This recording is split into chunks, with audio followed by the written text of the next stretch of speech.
This is a queue on the Panamanian side to get your passport stamp. It takes hours and hours to do it. And we have a bus to catch, so everything is a little bit slow. And if you turn around, there is the river. And there is the bridge, which we have to walk across. Our luggage is being taken across by some young lads. It's a rough and ready bridge. There's a new road bridge across. There's the road bridge, but the pedestrian crossing is this rather ancient. These guys are playing five-a-side football on this on this sandbank.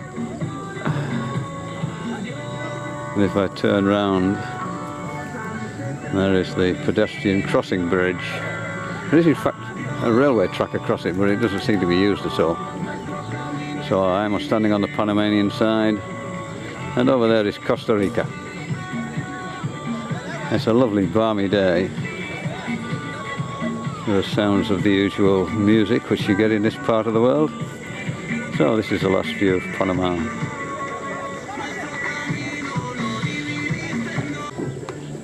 So this is walking across the in between the tracks. It drops straight down into the river. Various holes and things you could trip over.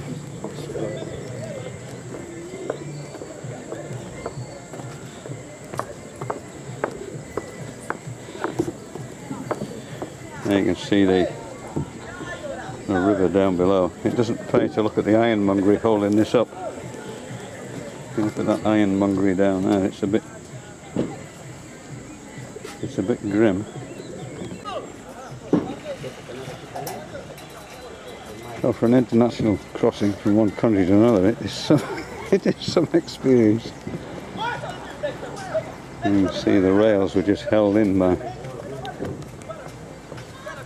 great big nails. Really ancient.